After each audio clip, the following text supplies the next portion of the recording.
Marcus's hand connects with her face in the middle of the Christmas mall.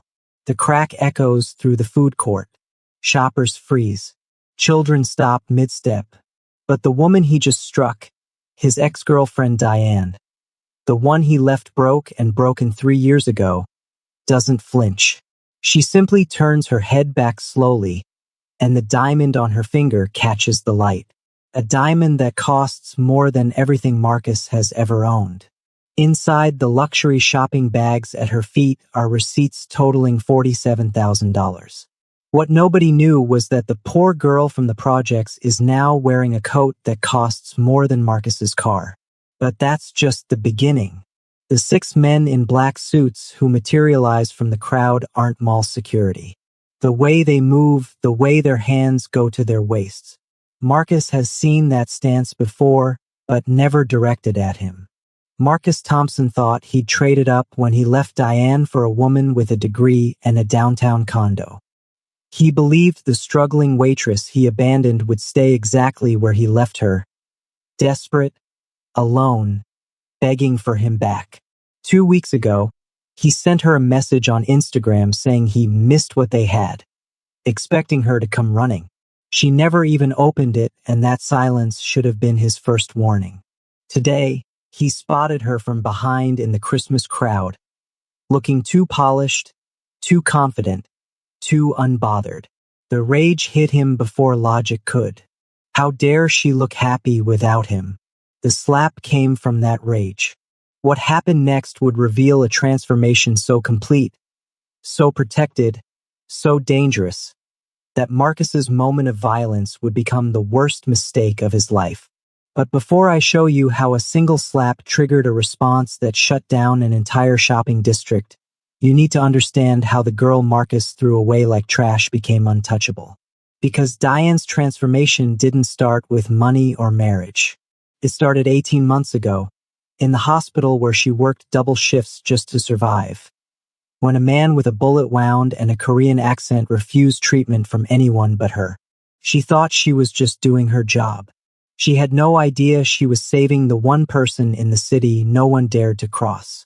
3 weeks before Marcus's hand would connect with Diane's face in that Christmas mall, he was living his best life, or so he thought. Marcus Thompson had it all figured out. New girlfriend, Shanice, had a master's degree in business administration and worked downtown for a consulting firm. Her condo had marble countertops and a doorman. She wore heels to brunch. When he posted photos of them together, his boys commented with fire emojis. This was what success looked like. This was the upgrade he deserved. What Marcus didn't know, what he wouldn't discover until 3 days after the slap, was that while he was posting those photos with fire emojis, Diane was already married. The Instagram he thought was ignoring him had been archived 8 months earlier.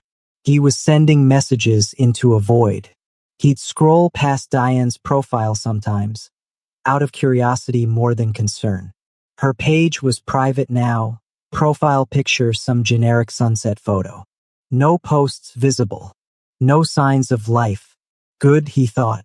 She'd probably moved back home to her mother's place, still working those hospital shifts, still stuck exactly where he left her. The thought satisfied something dark in him. He'd made the right choice leaving. A man had to have ambition, and Diane never had any. She'd been content working doubles at City General, coming home smelling like disinfectant, too tired for anything. No spark, no drive. 2 weeks before the mall, Marcus sent her a DM on Instagram. Late night. Shanice was working late again. He was bored and nostalgic. I miss what we had sometimes. Hope you're doing okay. Simple. Casual.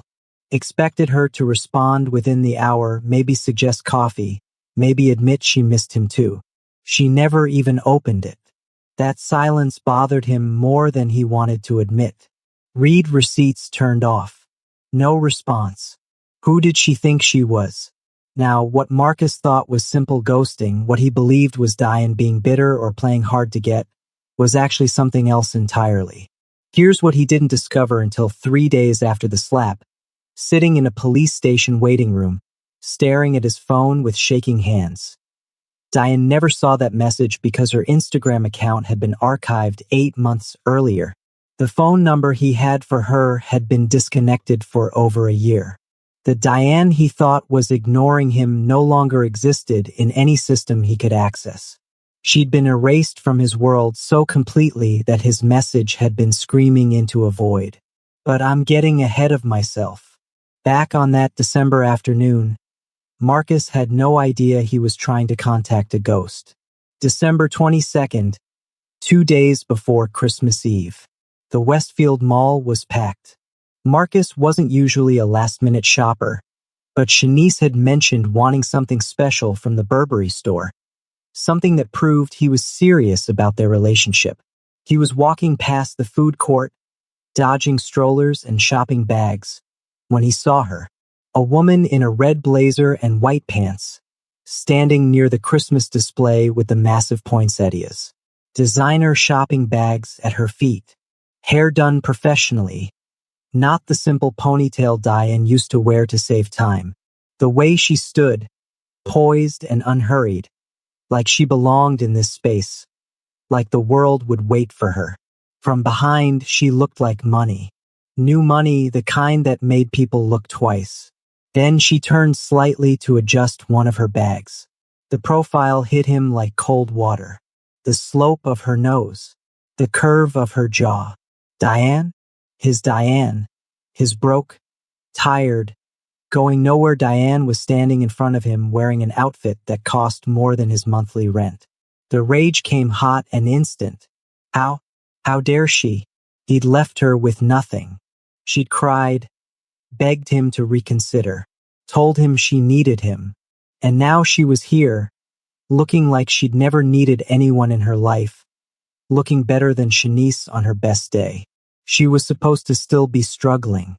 She was supposed to prove that leaving her was the right choice. Her success made him wrong, made him the fool. Marcus didn't think. Thinking would have stopped him. He crossed the food court in 8 strides, shoppers parting around him without registering, and his hand was already raised before logic could catch up. The crack of his palm against her face echoed off the marble floors. Diane's head snapped to the side. For 1 second, Marcus expected the reaction he'd trained into her over 2 years of dating. The tears, the confusion, the immediate apology for whatever she'd done to deserve it. Instead, she slowly turned her head back. Her cheek was red where he'd struck her, but she didn't touch it, didn't cry, didn't even blink. Her eyes met his. There was no fear there, just recognition, just pity. And then she spoke, not in English, in Korean. Perfect, fluent Korean. The tone smooth and natural, like she'd been speaking it her whole life. Hello, darling. We have a situation. The phone had appeared in her hand without him noticing. She wasn't calling 911. The way she held it, close to her ear, intimate and calm. This was a call to someone who mattered more than police. Marcus's brain couldn't process it. Diane didn't speak Korean. Diane barely spoke up in restaurants when they got her order wrong. This woman wearing Diane's face was someone else entirely. She said one more thing into the phone, still holding his gaze. I'm at the mall. No rush. I'm fine. Then she ended the call. Around them, the food court had gone silent. Phones were up, recording. A mother pulled her child behind her. 2 teenage girls were filming, whispering urgently to each other. Marcus's hand was still raised, frozen in the air where it had been after the follow-through of his slap. And that's when he felt them before he saw them. 6 men in black suits materialized from the crowd. Not running, walking with the kind of purpose that made people scatter. Their hands moved to their waists, not drawing anything, just resting there. Promise. A warning. They formed a perimeter around Diane without a word, and suddenly Marcus wasn't standing over her anymore. He was surrounded. boxed in by men who looked at him the way you'd look at a problem that needed solving. One of them spoke into a wrist mic. 2 words in Korean. Marcus caught one. The word, wife. The diamond on Diane's finger caught the Christmas lights. 8 carats, emerald cut. Flawless. Could buy his car 3 times over. She stood slowly, smoothing her red blazer.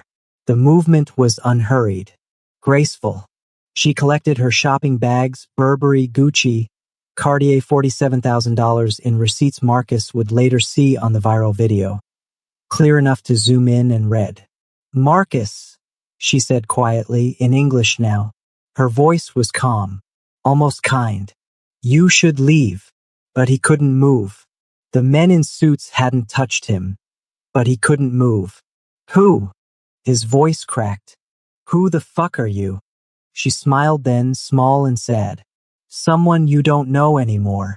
One of the suited men stepped closer to Marcus. Spoke in perfect English with no accent. Sir, you need to leave the mall now. For your own safety. For his safety. Not hers, but his. Marcus's feet finally obeyed, backing up, the crowd parting to let him through. He could hear the whispers starting, phones still recording, his face now on dozens of screens.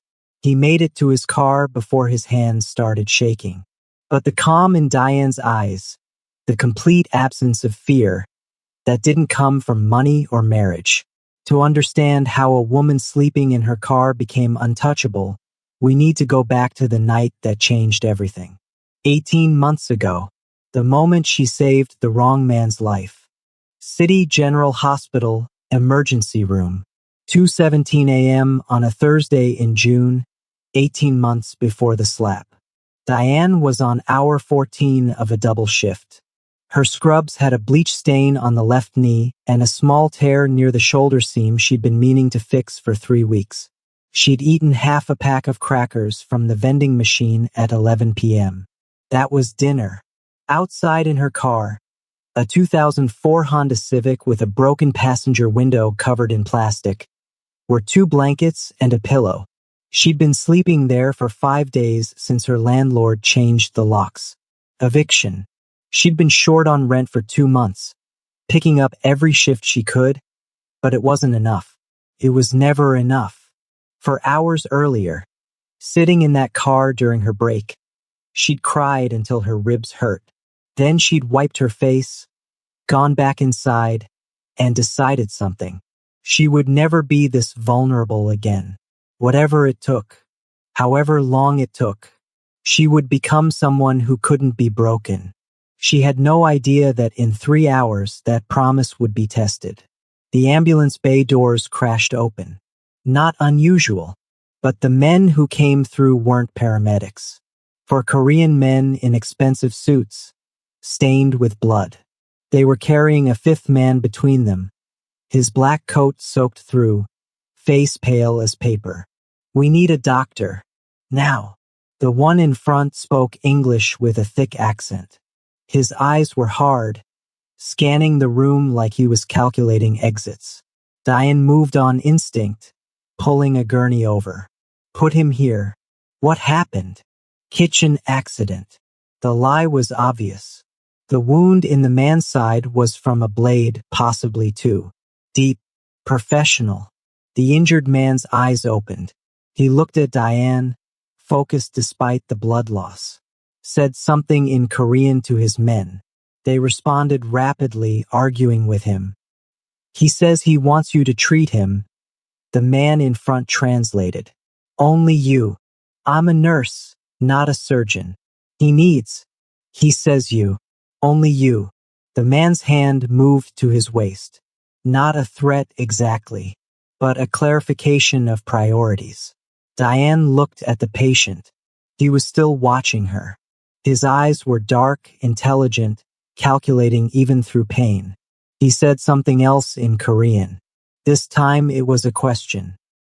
He wants to know your name. Diane. Diane Mitchell. He nodded once.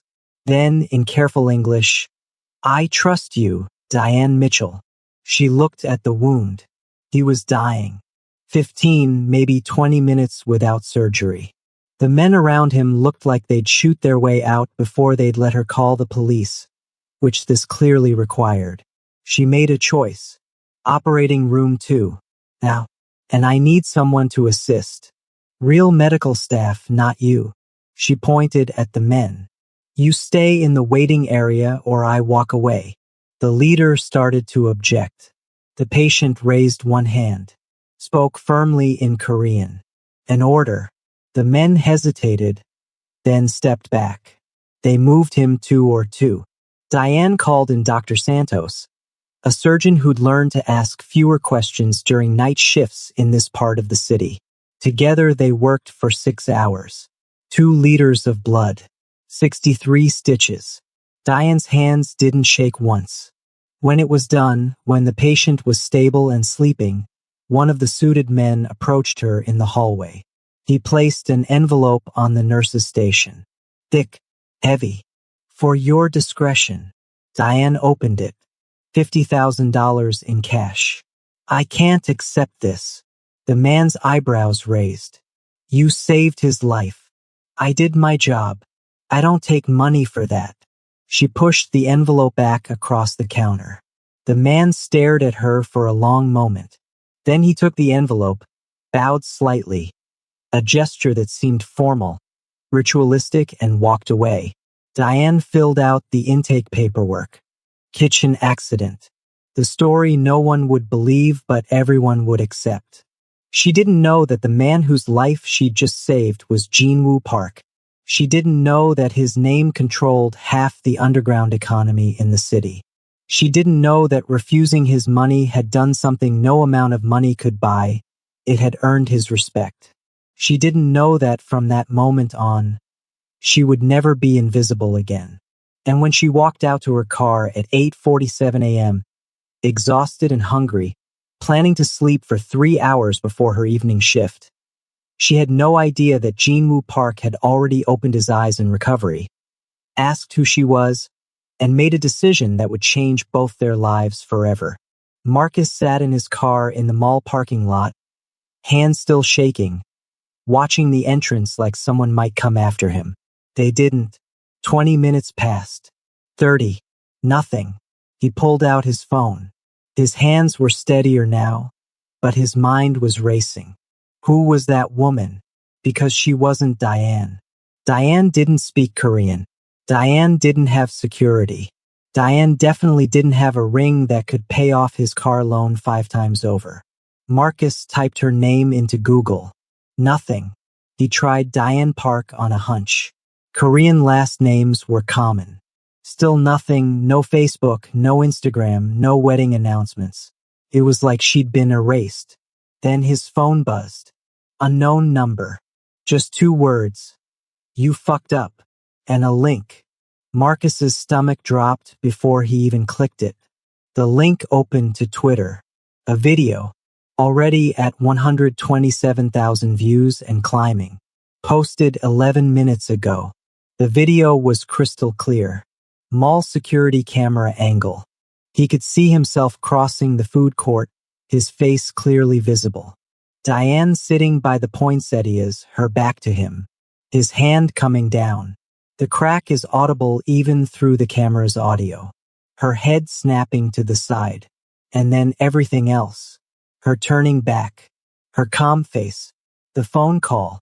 The men in suits materializing. His frozen stance.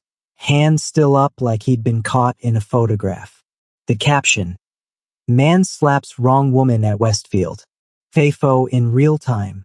Marcus scrolled to the comments. His heart was pounding. Oh shit, is that who I think it is? Check the ring on her hand, zoom in. Someone's about to have a very bad week.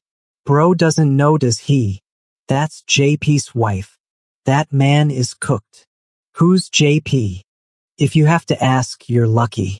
Don't look it up. Seriously. Nah, look at 043 when the suits show up. That's the crew. I've seen them before at the harbor. R.I.P. to this man's entire existence. Marcus's hands were shaking again. He clicked on one of the profiles making comments. Young Korean guy, profile mostly in Korean, but one tweet in English from 2 months ago. Saw Mr. Park at the restaurant tonight with his wife. She's beautiful. He looked happy. Never thought I'd see him look happy. Mr. Park. Marcus opened a private browser window. Typed carefully, Jinwoo Park organized crime. The first page of Google had nothing. News articles about a Park Jinwoo who was a violinist, an architect, a professor. Then he added Korean and underground. Still nothing official. But the third page of results had a Reddit link. A thread from 6 months ago in a local city subreddit, quickly locked by moderators. The original post was deleted, but the comments were still visible. Why are posts about JP always deleted? Because people who talk too much about him tend to move away suddenly. My uncle worked at the harbor. Said there's one shipping company nobody ever inspects. Everybody knows whose it is. Nobody says the name out loud. My cousin's husband insulted his wife at a restaurant. Didn't know who she was. 3 days later, their whole family moved to Alaska. Just packed up and left. Cousin won't talk about it. That's an urban legend. Believe what you want. I know what I know. Marcus felt cold. He clicked back to Twitter. The video was at 890,000 views now. Someone had posted a second angle from a phone closer up. You could see Diane's face clearly after the slap. The pity in her eyes. The complete absence of fear. A new comment appeared as he watched. She didn't even flinch, because she knew he couldn't hurt her. She's protected by someone scarier than anything this fool has ever imagined. Now, Marcus thought this was just internet conspiracy, people making up stories about organized crime that probably didn't even exist anymore, not like in the movies. But here's what he didn't discover until 2 days later, sitting across from a detective who'd politely suggested he come in for a conversation. Jinwoo Park's legitimate export businesses generated $47 million annually in documented revenue. His estimated underground operations, gambling, protection, high-end smuggling, were valued at 10 times that. The police knew. The FBI knew. Everyone knew. But Jinwoo Park had never spent a single day in jail. He was too careful, too connected, too smart. And the one thing everyone agreed on was that you didn't touch his wife. But I'm getting ahead of myself. Back in that parking lot, Marcus had no idea he'd just struck the one person in the city who was completely untouchable. His phone buzzed again. Another unknown number. 2847 Riverside Drive, apartment 304. That's your address, right, Marcus? His address. Someone had his address. The next text came through before he could process the first. Shanice Williams, First National Bank, downtown branch. She works late on Thursdays. His girlfriend's name, her workplace, her schedule. Marcus's throat closed. He tried to respond, to ask who this was, but his fingers wouldn't work. A third text, don't worry, nobody's coming for you. Not yet. Someone wants to talk first. But to understand why Marcus was now sitting in his car, terrified of shadows, we need to understand what Diane's life looked like before Jinwoo Park. Because the woman who could speak fluent Korean and command armed security with a phone call hadn't always existed. 18 months ago, she was someone else entirely. 3 years ago, when Marcus left her, Diane had believed him when he said she was holding him back. She'd believed him when he said she had no ambition. She'd even believed him when he said she should be grateful he'd stayed as long as he did. She spent the first month crying, the second month angry. By the third month, she was just tired. She picked up extra shifts at City General, then more shifts. Within 6 months, she was working 60, 70 hours a week, splitting time between the ER and a private clinic across town. She stopped seeing friends, stopped returning calls from her mother. Sleep became something she did in 4-hour blocks between shifts. The rent was always due, the car insurance, the phone bill, the utilities. She paid what she could when she could and fell behind on everything else. Month 14 after Marcus left, her landlord posted an eviction notice. She was 2 months behind, and there was no catching up.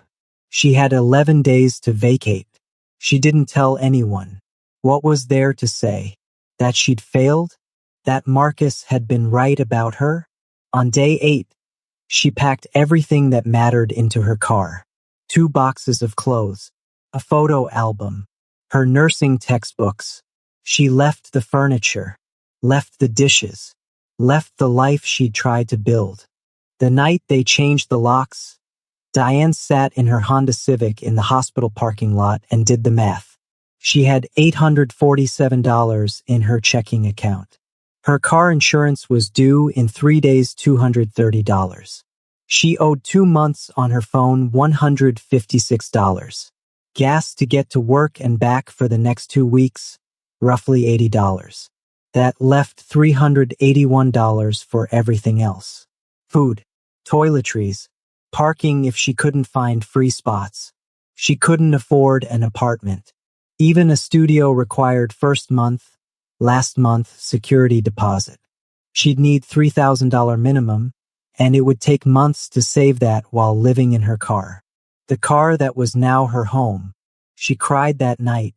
Not the loud, gasping crying from those first weeks after Marcus. This was different, quieter, emptier. The kind of crying that comes when you've hit bottom and realize the bottom has a basement.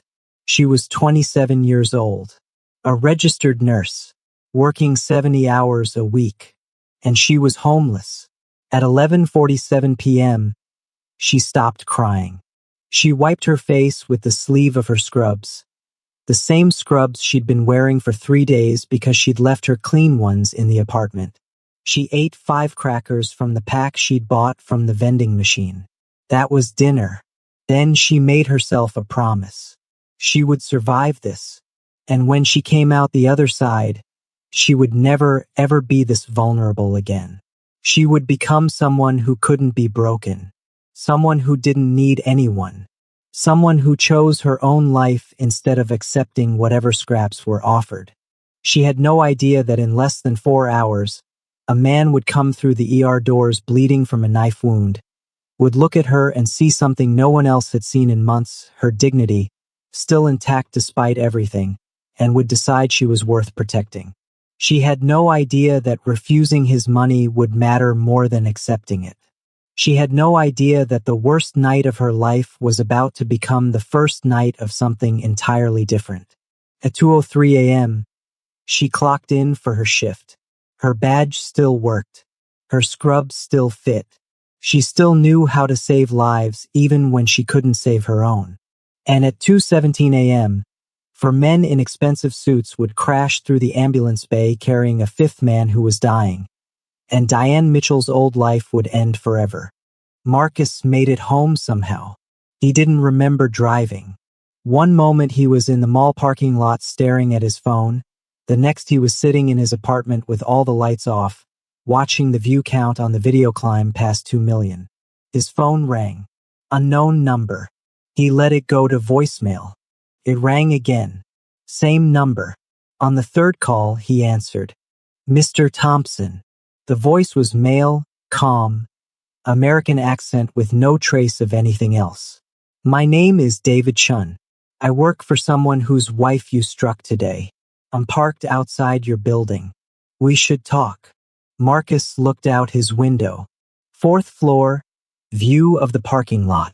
A black Mercedes sat in a visitor spot, engine running. He couldn't see inside through the tinted windows. I didn't know. I know you didn't. That's why we're having a conversation instead of something else. I'll wait 5 minutes. Come down or I come up. Your choice. The line went dead. Marcus's legs felt weak as he walked to the elevator. This was insane. This was America. You didn't get visited by men in Mercedes for slapping your ex-girlfriend. Except the comments on that video kept saying otherwise. The way people talked about JP like he was a myth that occasionally became real. The Mercedes passenger door opened as Marcus approached. The interior was leather, immaculate, probably cost more than Marcus made in a year. The man in the driver's seat was Korean American, mid-30s, wearing a suit that fit perfectly. No weapon visible, but Marcus would bet everything he owned there was one nearby. Get in. Marcus got in. David Chin didn't start driving. He just sat there, hands on the wheel, looking straight ahead at the apartment building. Here's what's going to happen, Chin said. His voice was conversational, like he was explaining directions to the grocery store. Nothing, for now. Mr. Park's wife asked that we not overreact. She said you were together once, that you probably didn't understand the situation. She's a compassionate woman. I didn't mean. Let me finish. Chun turned to look at him. His eyes were empty of emotion. Professional. You struck her in public.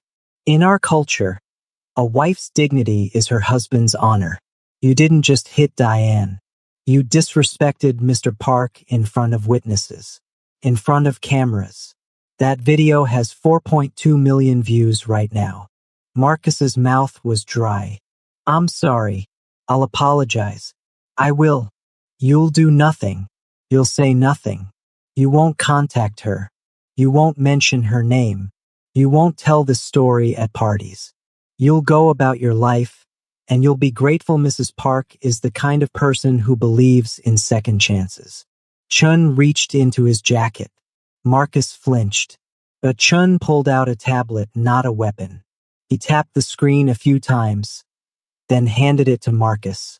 Before you think this is over, I want you to understand what a second chance means in this context.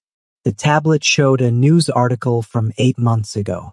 Local family relocates to Alaska for skip to the part that matters. Chen interrupted, swiping to a different screen. Photos Robert Chen's house, his wife's car, his daughter's school, his brother's business, all marked with red timestamps spanning 3 days. 72 hours, Chen said quietly. That's how long it took for Robert Chen's life to become impossible. Not because anyone threatened him, because doors closed, opportunities vanished. His world just stopped working. Robert Chen, David said. No relation. He was at a restaurant with his wife. Mrs. Park was there with friends. Robert had been drinking. He made a comment when she walked past his table.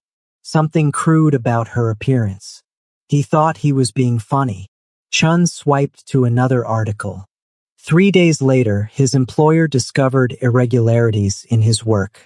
Nothing illegal, just enough to make him a liability. He was let go. Then his wife's car was broken into. Nothing was stolen, but it was unsettling. Then his daughter's school called about an issue with her enrollment. Then his landlord decided to sell the building, and everyone needed to move out. Marcus stared at the tablet. Robert Chun didn't move to Alaska because he wanted to, David continued. He moved because every door in this city quietly closed. His wife's parents suggested they leave. Their church pastor suggested they leave. Even his brother suggested they leave. And he never knew why. He still doesn't. He just knows that his life became impossible here. Chun took the tablet back. That's what happens when you insult Mrs. Park. You struck her. Do you understand the difference?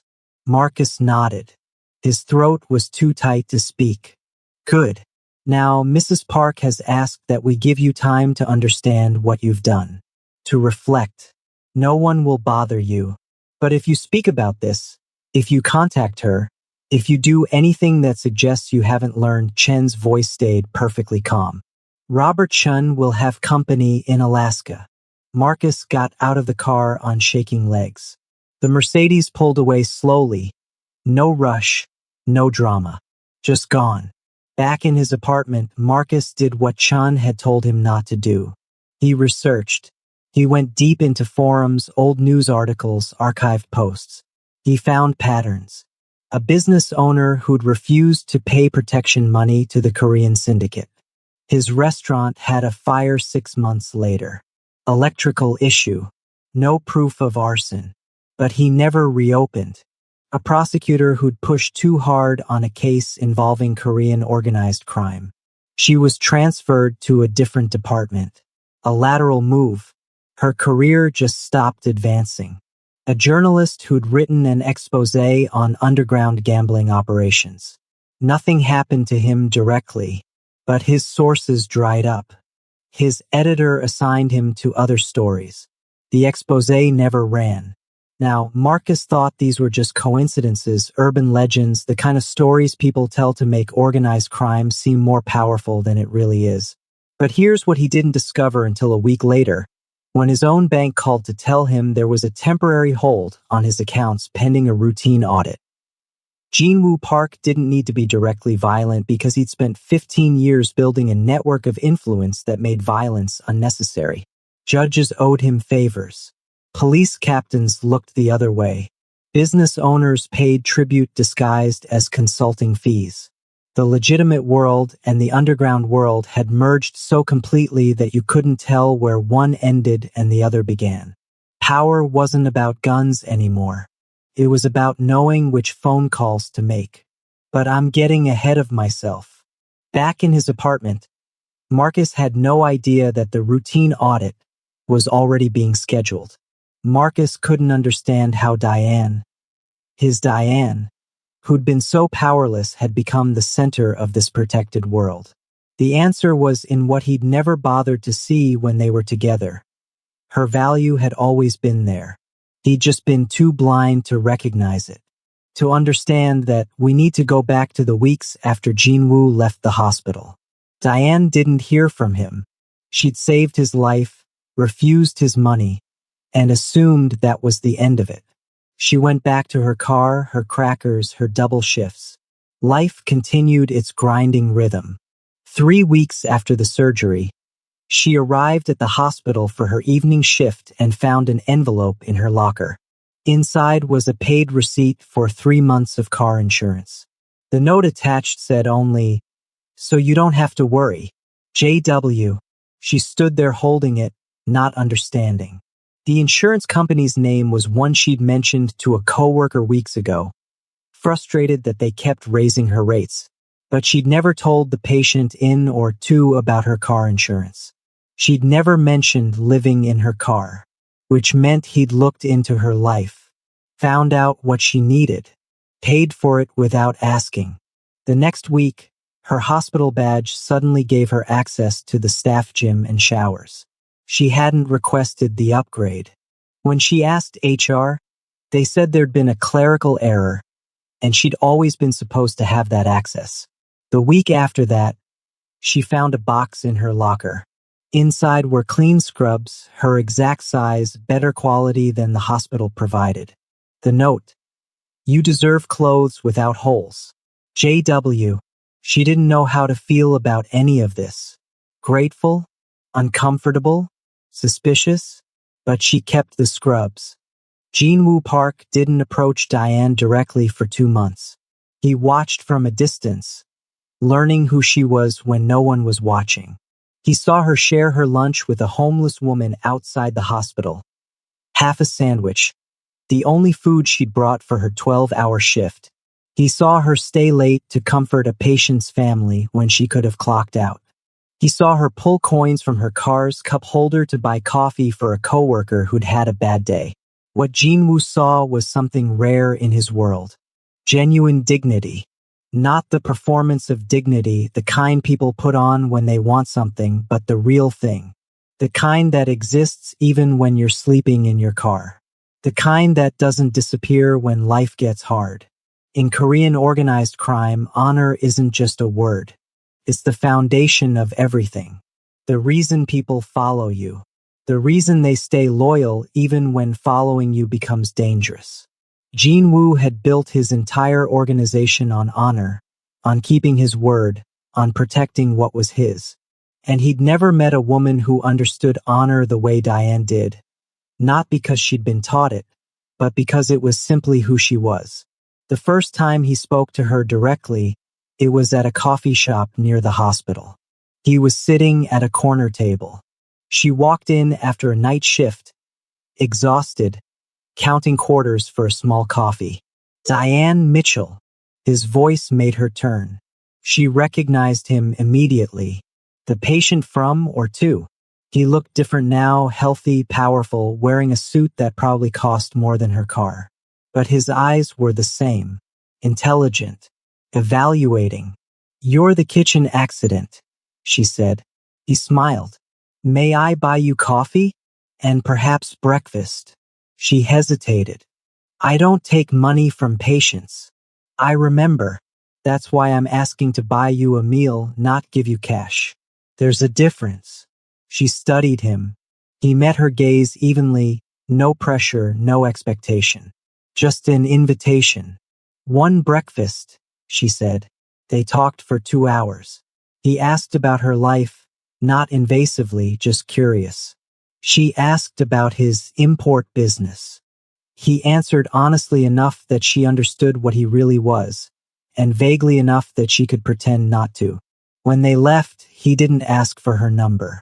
He just said, "I'd like to see you again, if you're willing." "Why?" Diane asked. Jean Wu considered the question seriously. "Because in my world, everyone wants something from me. Everyone performs. Everyone calculates. You refused my money. You slept in your car rather than compromise. You have something most people in my life don't have." "What's that?" "Honor." Over the next months, Jean Wu courted Diane in a way that felt old-fashioned, traditional. He didn't rush. He helped her find an apartment, made calls, found a place she could afford with a landlord who wouldn't ask too many questions. He never offered to pay her rent. He knew she'd refuse. He just removed obstacles. He showed up at the hospital when her shifts ended, not to pressure her, just to walk her to her car. The parking lot felt safer with him there. He sent her books he thought she'd like.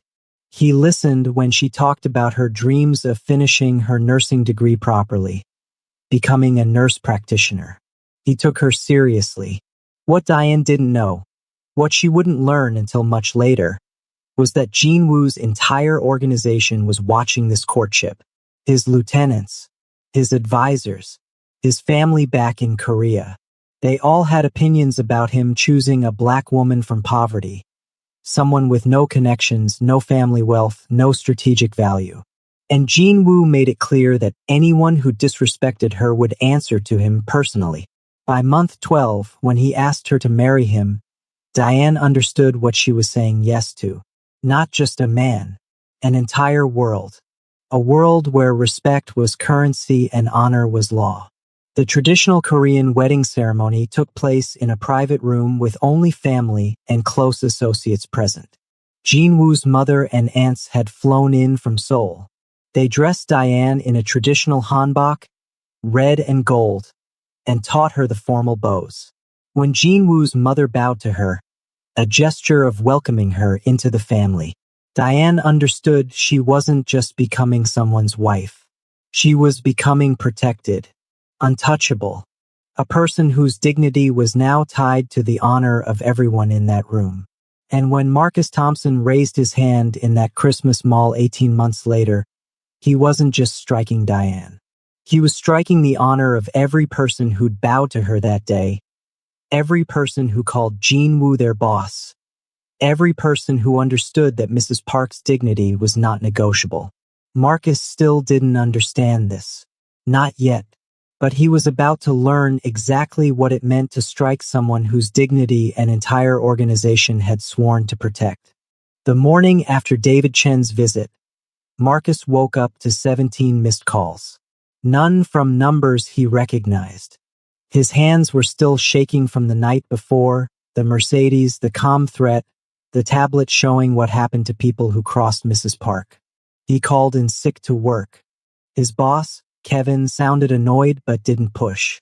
Marcus spent the day on his couch, refreshing the video. 7 million views now. The comments had shifted from shock to speculation. People were posting screenshots, zooming in on details. Someone had identified the Cartier bag in Diane's collection. Another person claimed to have seen the crew at a restaurant downtown 6 months ago. His phone buzzed. Email from HR. Meeting requested for Monday 9 a.m. Please confirm attendance. That was it. No subject line. No context. Just a summons. Marcus confirmed. What else could he do? Now, Marcus thought this was standard HR protocol, maybe a warning about the viral video affecting company image. But here's what he didn't discover until he walked into that meeting 3 days later. His termination paperwork had been drafted 16 hours after the slap, before he'd even made it home from the mall. The decision wasn't made by Kevin or by HR. It came from a phone call to the regional director from someone whose name never appeared in any documentation. The company's largest client had suggested, very politely, that Marcus Thompson's continued employment might create uncomfortable complications for their business relationship. That client's warehouse operations were managed by a Korean logistics company that appeared completely legitimate on paper. But I'm getting ahead of myself. Back in his apartment on that Friday morning, Marcus had no idea the phone call had already been made. Saturday morning, his bank app wouldn't load. He tried logging in on his laptop. Account temporarily unavailable. Please contact customer service. He called. Waited on hold for 40 minutes. The representative was apologetic but vague. There's a routine audit on your account, Mr. Thompson. Should be resolved within 5 to 7 business days.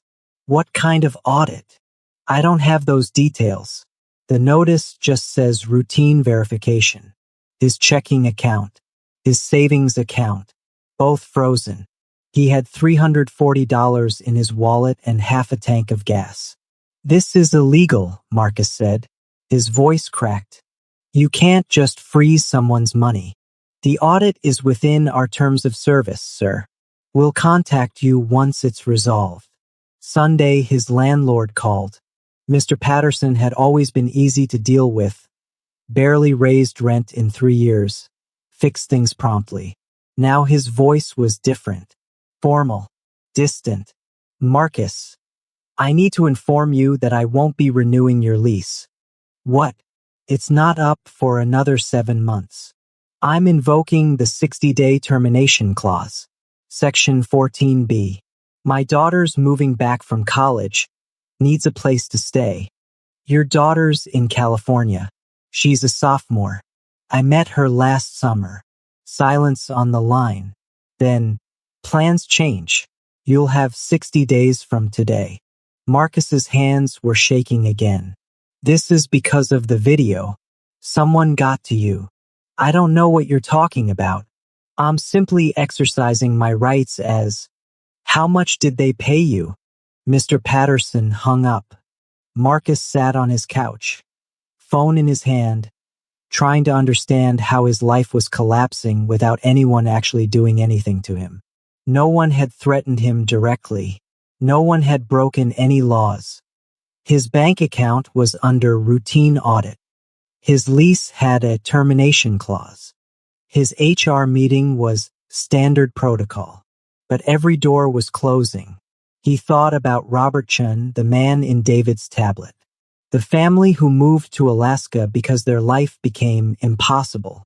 Now Marcus understood what impossible meant. It meant watching everything fall apart through coincidences that weren't coincidences.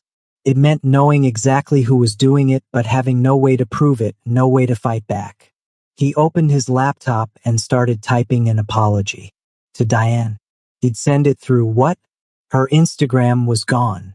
Her phone number disconnected. He didn't know where she lived. He didn't even know her married name until that video went viral. He tried anyway. Searched Diane Park contact and found nothing. Searched Jean Woo Park wife and got only the video, reposted across every platform. each version with more views than the last. Monday morning, Marcus put on his best suit and drove to the office. The security guard who usually waved him through asked for his badge. Marcus handed it over. The guard scanned it, frowned, scanned it again. "Sir, your access has been revoked. I have a meeting with HR. Let me call up." The guard picked up the phone, spoke quietly, then gestured to the lobby chairs. "Someone will be down." 20 minutes later, a woman Marcus didn't recognize appeared with a manila folder and a banker's box. "Mr. Thompson? I'm Sandra from Human Resources. We'll need to conduct this meeting here in the lobby." "In the lobby? Company policy for terminated employees. You no longer have building access." The words hit like cold water. Terminated. Past tense. Already done. Sandra sat across from him, sliding papers across the coffee table. "Your employment has been ended effective immediately due to restructuring. Here's your severance package, 2 weeks' pay. Your health insurance continues through the end of the month. Please sign here." Marcus stared at the papers. "I've been here 6 years. I'm the top performer in my division. The decision is final. You can contest it through the appeals process outlined on page 4, but I should inform you that your performance reviews from the last quarter have been inconsistent." "What are you talking about? I hit every target." Sandra opened the folder, showed him documents Marcus had never seen. Performance improvement plans dated weeks ago. Written warnings about attitude issues and client complaints. All signed by Kevin with Marcus's signature forged at the bottom. "I never signed these. I never even saw. The documentation is complete, Mr. Thompson. You can consult with an attorney if you'd like, but I'd encourage you to accept the severance and move forward." The banker's box contained his desk belongings. Someone had already packed them while he sat in the lobby. His coffee mug with the chip on the rim, his spare phone charger, the framed photo of him and Shanice from Cancun, her smile now feeling like it belonged to a different life. Marcus signed. What else could he do? Fighting meant lawyers, and lawyers meant money he didn't have. Money currently frozen in an account under routine audit. He carried the box to his car and sat behind the wheel, not starting the engine. His phone buzzed. Text from Shanice. "We need to talk. Tonight." He knew what that meant. She'd seen the video. Everyone had seen the video. And Shanice was smart enough to understand that staying with Marcus now came with complications she didn't want. Marcus's phone buzzed again. Unknown number. Just an address. Parking garage, level 3, 8 p.m. Come alone. He stared at the message for 5 minutes. Every instinct said don't go. But every instinct also knew he didn't have a choice. The walls were closing in, and whoever was squeezing had made it clear they could reach him anywhere. At least if he went to the meeting, he'd know who he was dealing with. At 7:45 p.m., Marcus pulled into the parking garage. Multi-level structure downtown, mostly empty at this hour. He drove up to level 3, found a spot near the elevator. Waited. At exactly 8 p.m., a black sedan pulled in. Not the Mercedes from before. This one was larger, more expensive. The back door opened. Jinwoo Park stepped out. He was exactly as he appeared in the few photos Marcus had found online. Mid to late 30s, Korean, wearing a long black double-breasted coat that probably cost more than Marcus's terminated salary. But photos didn't capture the presence. The way he moved like he owned not just the space but the air itself. The way his eyes assessed Marcus in 2 seconds and found him wanting. Jinwoo walked slowly toward Marcus's car. No security visible, though Marcus would bet everything he owned they were nearby. Jinwoo stopped 10 feet away and waited. Marcus got out. His legs felt weak. "Mr. Thompson." Jinwoo's English was perfect, barely accented. Thank you for meeting me. Did I have a choice? Everyone has choices. You've made several recently. Jean Wu's expression didn't change. Walking away would have been a choice. You chose to come. That shows some wisdom.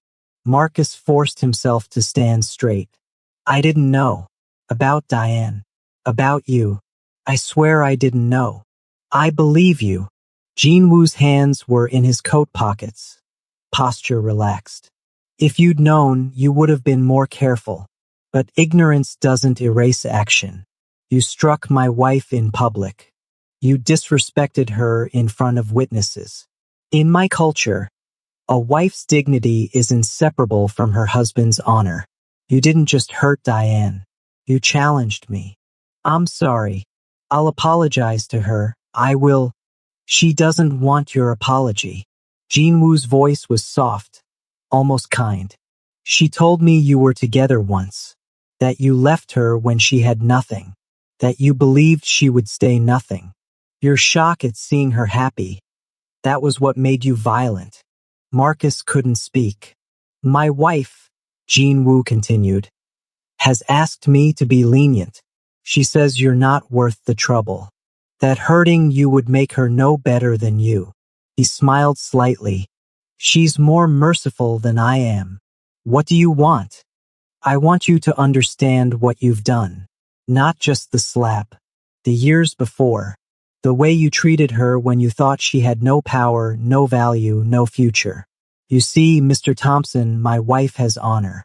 Real honor. The kind that exists even when you're sleeping in your car outside the hospital where you work double shifts. Even when you're wearing scrubs with holes in them. Even when men like you tell her she's not good enough. Marcus's chest felt tight. I built my organization on honor, Jean Wu said. Loyalty, respect, protection. When I met Diane, she had nothing. But she refused $50,000 I offered her because taking money for saving a life violated her principles. She lived in poverty but shared her lunch with homeless strangers. She had dignity when dignity cost her everything. That's why I married her. Not because she was beautiful or convenient or connected. Because she was worthy. Jean Wu took a step closer. You thought you were trading up when you left her. You thought the woman with a master's degree and a downtown condo was the upgrade. But you don't understand value. My wife has something your new girlfriend will never have. Something you will never have. What's that? Honor that can't be bought or borrowed. The kind that remains when everything else is stripped away. Jean Wu's eyes were cold now.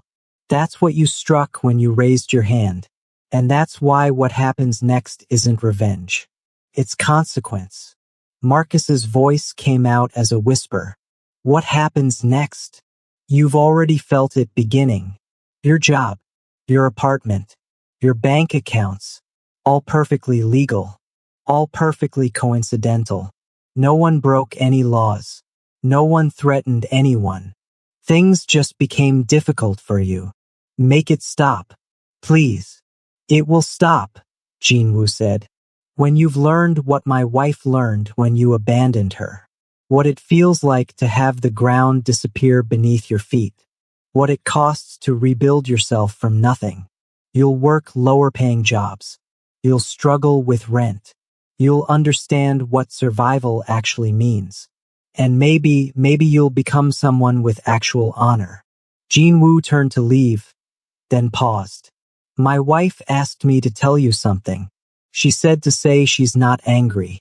She said you leaving her was the best thing that ever happened to her, because it forced her to become someone who could never be left again. She wanted you to know that you did her a favor. He walked back to the sedan. The door closed. The car pulled away smoothly, taillights disappearing down the ramp.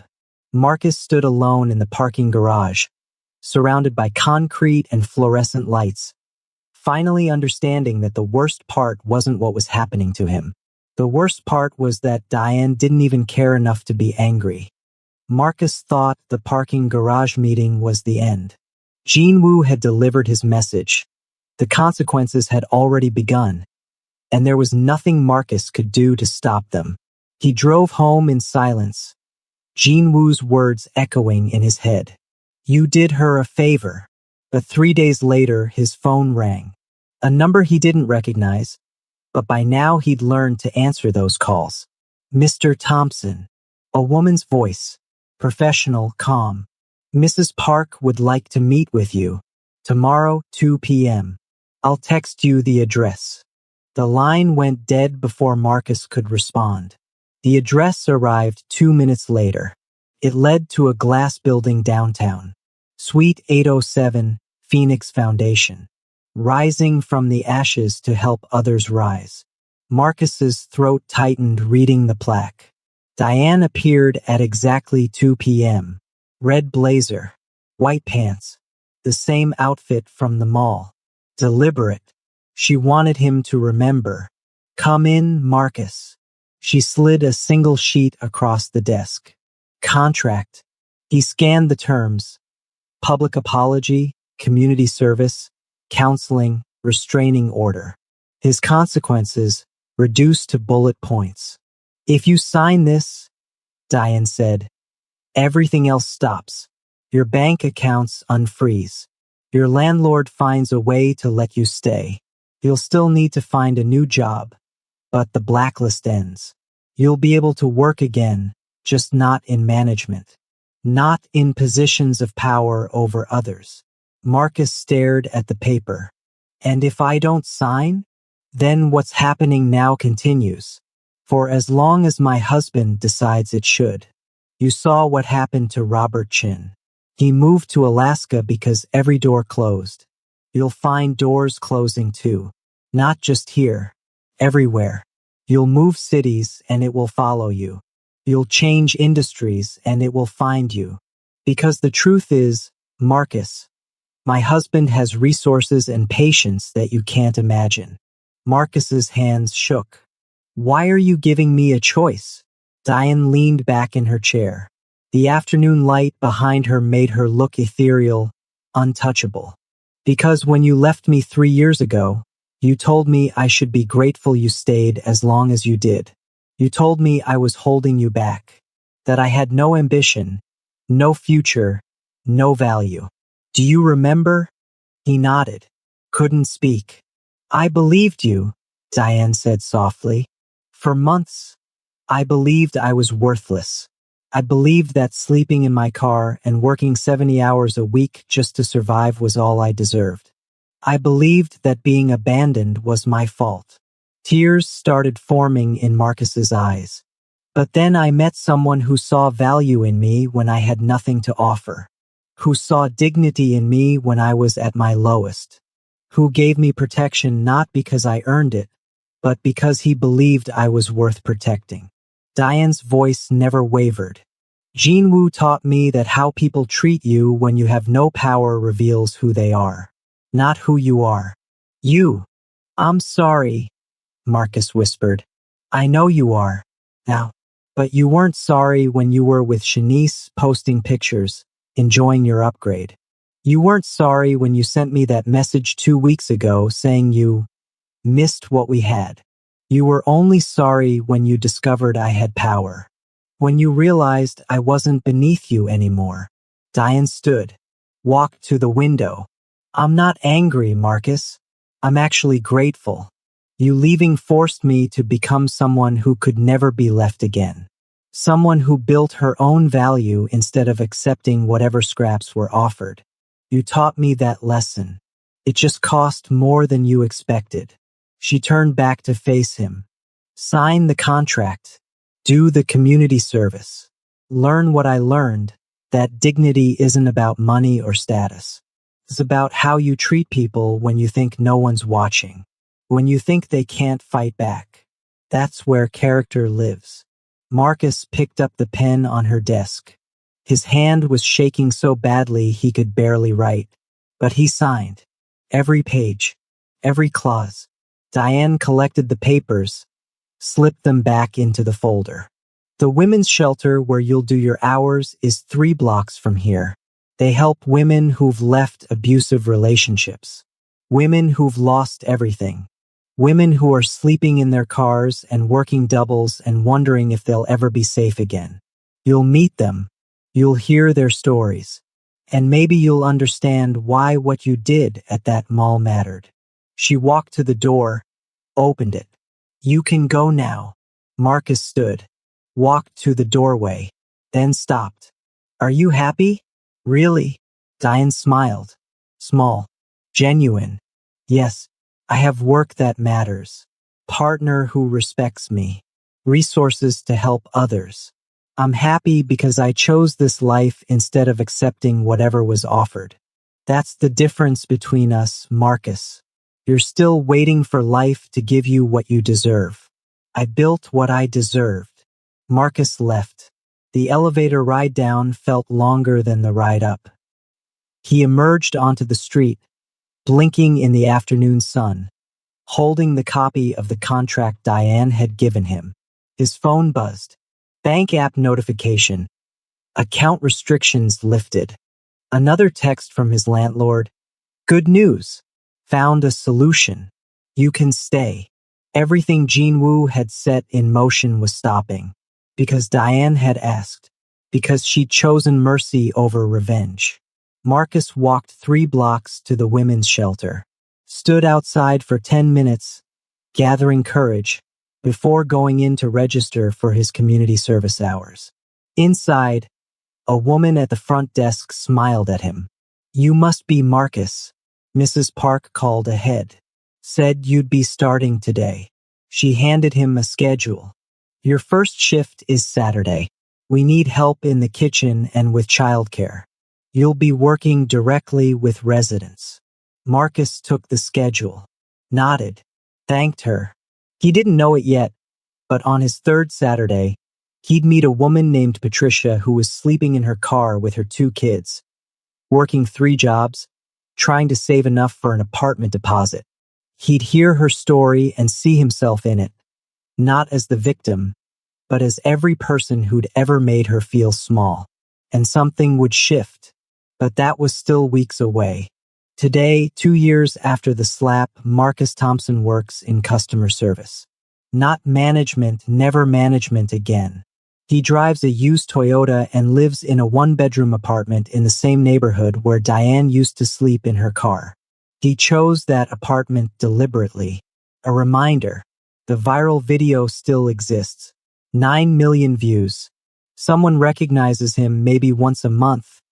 At the grocery store, the gas station, waiting for an oil change. The recognition in their eyes is never kind. But Marcus doesn't look away anymore. He carries it. That's the point. Diane Park runs the Phoenix Foundation full-time. The organization has expanded to 3 cities with a $3.2 million annual budget. They provide housing assistance, legal aid, job training, and counseling for women leaving abusive relationships. Jinwoo's legitimate businesses fund the majority of it, his import-export companies, his real estate holdings, his restaurant investments. All perfectly legal. All generating resources that Diane transforms into second chances for women who need them. She still wears red. Still carries herself with that same quiet dignity that Jinwoo saw in the hospital 18 months into her transformation. The diamond on her finger catches light in boardrooms and charity galas. She speaks at conferences about domestic violence and economic empowerment. She's been featured in magazines, interviewed on podcasts, photographed at events. And no one who sees her now would ever guess she once slept in a Honda Civic outside a hospital, eating crackers for dinner, wearing scrubs with holes in them. Jinwoo Park expanded his legitimate businesses, opened a community center in the neighborhood where Diane grew up, funds scholarships for nursing students. His underground operations continue, everyone knows they do, but they're invisible, untouchable, woven so completely into the city's fabric that you can't separate legal from illegal anymore. His power isn't about violence. It never was. It's about understanding that respect and fear are 2 different things, and respect lasts longer. The lesson that Marcus learned, that thousands of people learned from watching that video, is simpler than any of them expected. How we treat people when we believe they have no power reveals who we are, not who they are. Because people don't stay powerless forever. They transform. They rise. They find protection in unexpected places. They become untouchable. And when they do, they remember. They remember every word, every dismissal, every moment you made them feel small. They remember how you treated them when you thought they'd never be able to fight back. Diane remembered. She just chose to respond with mercy instead of cruelty, with transformation instead of revenge, with a foundation that helps others rise instead of a vendetta that would have pulled Marcus further down. The woman in the red blazer sitting among Christmas poinsettias wasn't seeking revenge when Marcus's hand connected with her face. She was just existing in the life she'd built, the power she'd earned, the protection she'd found. The consequences that followed weren't her revenge. They were his own actions echoing back through a world that had shifted beneath him while he wasn't paying attention. She didn't need to destroy him. His cruelty when he thought she was powerless had already done that. She just gave him the chance to rebuild himself the way she'd rebuilt herself, from nothing with honor, one choice at a time. That's what this story is really about, not revenge, not karma, but recognition. Because somewhere right now, someone is treating another person like they'll never matter, like they'll stay powerless forever, like their dignity is negotiable. And that person, the one being dismissed, diminished, discarded, they're making a decision. Just like Diane did at 11:47 p.m. in a hospital parking lot. They're deciding who they'll become when they survive this. The people we hurt when we think they're powerless don't stay powerless. They transform. They rise. They remember. And when they do, we'll have no one to blame but ourselves. Stories like Diane's remind us of something we'd rather not admit. Every interaction is a test of our character, especially the ones where we think no one important is watching. The way we treat the waitress who messes up our order, the coworker we think can't help our career, the partner we believe will always be there. These moments reveal who we actually are when the mask comes off. And here's the uncomfortable truth. People remember.